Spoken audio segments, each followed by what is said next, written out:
जय माता दी दोस्तों, कैसे हैं आप सभी। दोस्तों, आज हम इस वीडियो में बात करेंगे वृश्चिक राशि के साप्ताहिक राशिफल की। बात करेंगे कि वृश्चिक राशि वालों के लिए अक्टूबर माह का ये आखिरी सप्ताह यानी 22 अक्टूबर से लेकर 28 अक्टूबर तक का समय कैसा रहेगा, कौन सा समय आपके लिए लाभकारी है, कहाँ आपको सावधानियाँ बरतनी हैं और क्या उपाय आपको करने हैं। मैं आगे बढ़ूँ और अपना वीडियो शुरू करूँ इससे पहले मेरी आपसे एक छोटी सी रिक्वेस्ट है कि अगर आप मेरे चैनल पर नए आए हैं और अभी तक आपने मेरे चैनल को सब्सक्राइब नहीं किया है तो प्लीज़ चैनल को सब्सक्राइब ज़रूर कर लें और साथ ही पास में बने बेल आइकन को भी ज़रूर प्रेस कर दें ताकि जो भी आने वाली मेरी नई वीडियोज़ रहें, नई नई जानकारियाँ रहें, उनका नोटिफिकेशन आप तक पहुँच सके। और चंद्र राशि पर आधारित ये राशिफल, ये जानकारी आपके लिए रहेगी। चंद्रमा जिस भी राशि से और आपकी राशि के जिस भाव से गोचर करेंगे उसी के आधार पर राशिफल की चर्चा करेंगे। तो पहले बात करेंगे 22 अक्टूबर और 23 अक्टूबर की सुबह 4:23 से पहले के समय की। मकर राशि में चंद्रमा का गोचर होगा और आपकी राशि से तीसरे भाव में चंद्रमा विराजमान रहेंगे। तीसरा भाव जो कि पराक्रम का भाव है, मित्र, भाई बहन, आपकी वाणी, इच्छा शक्ति और ताकत को दर्शाता है। ये समय अनुकूल रहेगा आपके लिए। इस समय खुद को एनर्जी से भरपूर महसूस करोगे आप। आपके आत्मविश्वास में, पराक्रम में वृद्धि होगी। ऊर्जा से भरपूर रहोगे तो कई काम एक साथ भी पूरा कर पाओगे। और जो भी प्रशासनिक, सेना और स्पोर्ट्स से जुड़े लोग हैं उनको इस समय फ़ायदा रहेगा। मनचाहे रिजल्ट मिलेंगे। अगर सेना में जाना चाह रहे हैं, उसके लिए तैयारी में लगे हुए हैं तो अच्छा समय आपके लिए रहेगा। और अगर आपका कोई भी इंटरव्यू या रिजल्ट आना है तो कोई खुशखबरी भी इस दौरान मिल सकती है। और परिवार का इस समय हर क्षेत्र में आपको पूरा सहयोग मिलेगा। खासकर अपने छोटे भाई बहनों के साथ प्रेम भी बढ़ेगा और रिश्ते भी आपके अच्छे रहेंगे। और इस समय आपका वैवाहिक जीवन भी सुखद बीतेगा। प्रेम संबंधों में भी सुखद समय रहेगा आपके लिए। और अगर किसी से प्रेम भी करते हैं तो अपने मन की बात भी कह पाएंगे। नए लव प्रपोजल भी मिल सकते हैं। छात्रों के लिए ये औसत समय कह सकते हैं। अपने करियर को बदलना चाह रहे हैं आप, सब्जेक्ट बदलना है आपको, तो इस तरह के परिवर्तन के लिए ये समय आपके लिए उचित नहीं कह सकते। और इस समय नौकरी पेशा लोगों को भी अच्छे परिणामों की प्राप्ति होगी। अपने अधिकारियों का सहयोग मिलेगा।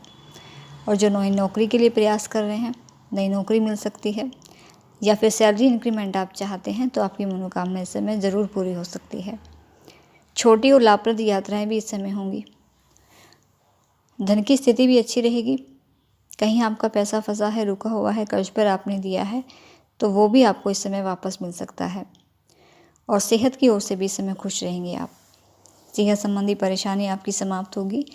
किसी पुरानी समस्या से आपको इस समय निजात मिल सकती है। इसके लिए अपने स्वास्थ्य का ध्यान आपको ज़रूर रखना है। और अब बात करेंगे 23 अक्टूबर की सुबह 4:23 से पहले के समय की, 24 और 25 अक्टूबर की सुबह 5:58 से पहले के समय की। तो यहाँ मकर राशि से कुंभ राशि में चंद्रमा प्रवेश करेंगे और आपकी राशि के चतुर्थ भाव में चंद्रमा का गोचर होगा। चतुर्थ भाव जो कि सुख का भाव है, माँ का भाव है। ये समय आपके लिए मिला जुला कह सकते हैं। इस समय घर में रहकर आपको मानसिक शांति मिलेगी। लेकिन चतुर्थ भाव ही अति भावुकता का भी कारक है जो विचार में उतार चढ़ाव भी देगा। तो इस समय कुछ मूडी भी रह सकते हैं आप, कुछ मानसिक चिंता रह सकती है। और आपके इस व्यवहार की वजह से आपके वर्क प्लेस पर छोटी छोटी बातों से विवाद भी उत्पन्न हो सकता है, जिसका असर आपके काम पर भी पड़ेगा और आपके स्वास्थ्य पर भी पड़ सकता है। और आपका ध्यान आपके काम पर भी कम ही लगेगा। लेकिन अपने काम पर पूरा फोकस आपको रखना है और अपनी वाणी पर, क्रोध पर नियंत्रण रखना है आपको। अपनी तरफ से इस समय किसी भी काम को करने के इच्छुक आप ना रहें जब तक कि आपसे सामने से ना कहा जाए। और अपनी राय भी किसी को ना दें क्योंकि इससे भी आपके लिए गलतफहमियां बढ़ सकती हैं। क्योंकि अति भावुकता रहेगी तो जिसके कारण आप गलत निर्णय भी ले सकते हो। तो इसलिए कोई भी महत्वपूर्ण निर्णय अगर लेना है तो अकेले बिल्कुल ना लें। समाज में भी मान सम्मान मिलेगा और वाहन सुख भी आपको इस दौरान मिल सकता है। माता से सुख और सहयोग मिलेगा और माता के साथ आपके संबंध भी अच्छे रहेंगे और माँ का आशीर्वाद भी मिलेगा।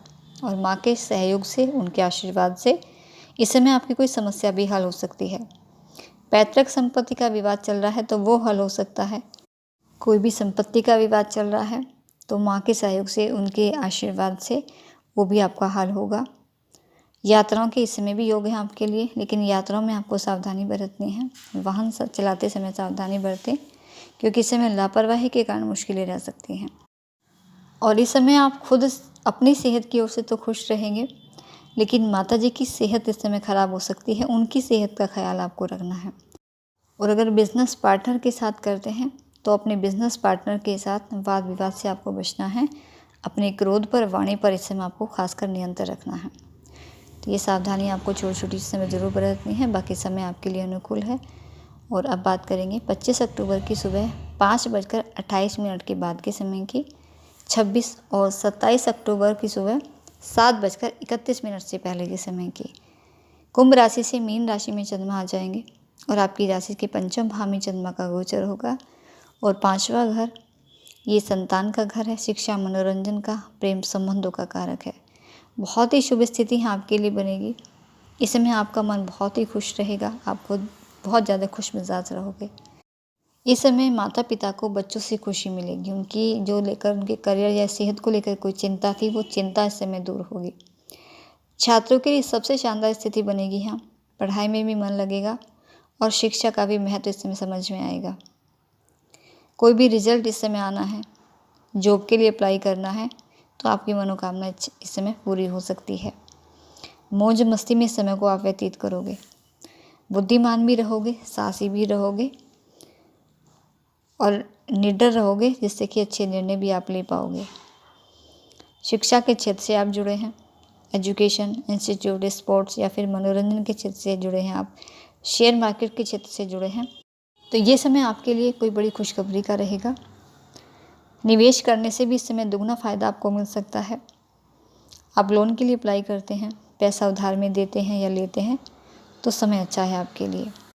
और ये समय प्रेम संबंधों के लिए भी अच्छा समय रहेगा और नए लव प्रपोजल के लिए भी उत्तम दिन है आपके लिए। आपको आपका इस समय जीवन साथी भी मिल सकता है। दाम्पत्य जीवन में भी खुशियाँ रहेंगी, संतान प्राप्ति के भी प्रबल योग बनेंगे आपके लिए। और इस दौरान आपके घर परिवार का माहौल भी बहुत ही खुशनुमा रहेगा। घर के सदस्यों के बीच, खासकर भाई बहनों के बीच संबंधों में मधुरता रहेगी, एक दूसरे का सहयोग भी करते दिखाई देंगे। यात्रा के भी योग आपके लिए प्रबल बन रहे हैं। दोस्तों के साथ या अपने परिवार के साथ घूमने जाने का मौका मिल सकता है आपको।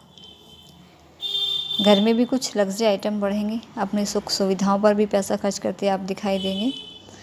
और इस समय एक निखार भी रहेगा आपकी पर्सनालिटी में, तो खूब इंजॉय करें और खूब लाभ उठाएं समय का। और अब बात करें 28 अक्टूबर की सुबह 7:31 के बाद के समय की, तो यहाँ चंद्रमा मीन राशि से मेष राशि में प्रवेश कर जाएंगे और आपकी राशि से छठे भाव में चंद्रमा का गोचर होगा। छठा भाव जो कि रोग, ऋण और शत्रुता का भाव है, नकारात्मकता का प्रतीक है। तो ये समय आपके लिए थोड़ा सावधानी का और संभल कर चलने का है, क्योंकि इस समय मन में भी एक बेचैनी सी रहेगी और स्वभाव में भी थोड़ा गुस्सा रहेगा। क्रोधी हो सकते हैं, वाणी आपकी कठोर हो सकती है, क्योंकि कुछ पुरानी बातें आपको परेशान कर सकती है। किसी पुरानी बात को लेकर या किसी के द्वारा कही गई बात को लेकर आप किसी तनाव या परेशानियों से, मानसिक परेशानियों से घिरे रह सकते हो इस दौरान। और क्योंकि ये रोग का भी कारक है छठा घर, तो यहाँ स्वास्थ्य का भी ध्यान रखना है आपको। स्वास्थ्य भी प्रभावित रह सकता है, आंखों से परेशानी, खांसी, जुकाम, बुखार जैसी कफ की समस्या इस समय आपके लिए बढ़ती दिख रही हैं। और इस समय शत्रु पक्ष भी हावी रहेगा, तो शत्रु पर भी आपको नज़र रखनी है, सावधानी बरतनी है। अपने वर्क बेस पर भी आपको सभी के साथ अच्छा तालमेल बनाकर रखना है और अपने काम पर फोकस रखना है। विवादों से इस समय दूर रहना है, बिल्कुल भी हर तरह के विवाद को इस समय टालने का प्रयास करिएगा। कर्ज पर पैसा लेने और देने से बचना है आपको। आपका पैसा कहीं इस समय फंस सकता है, तो उधार में भी ना दें, और अगर लेते हैं किसी से तो फिर वापस देने में दिक्कतें बढ़ सकती हैं आपके लिए। और अनावश्यक पराक्रम के कारण आपको जेल या फिर कोर्ट कचहरी के चक्कर काटने पड़ सकते हैं, तो इसलिए किसी से भी राह चलते दुश्मनी मोल ना लें। पति पत्नी के बीच, प्रेमी साथी के बीच वाद विवाद हो सकता है, गलतफहमियां बढ़ सकती हैं, तो इसलिए जब आपका पार्टनर गुस्से में हो तो उस समय आप शांत रहें। शांत रहकर, मुस्कुराकर इस समय को निकालने का प्रयास करें। पॉजिटिव रहें और पॉजिटिविटी के साथ अपने काम करें, आगे बढ़ें, तो समय आपके लिए अनुकूल रहेगा। और समय की अनुकूलता के लिए ईश्वर आराधना में अपना मन लगाएं, दान पुण्य के कार्य करें, गरीबों की, ज़रूरतमंदों की मदद करें। भगवान हनुमान जी की आराधना हनुमान चालीसा का पाठ करके ही घर से निकला करें। और नियमित रूप से भगवान सूर्य देव को तांबे के लोटे से अर्घ्य भी आप ज़रूर अर्पित करें, तो इससे भी आपके लिए शुभता रहेगी। तो दोस्तों, ये थी कुछ जानकारी आपके लिए। वीडियो अच्छा लगे तो वीडियो को लाइक और शेयर ज़रूर करें। माता रानी आपका दिन शुभ रखे, इसी मंगल कामना के साथ। जय माता दी।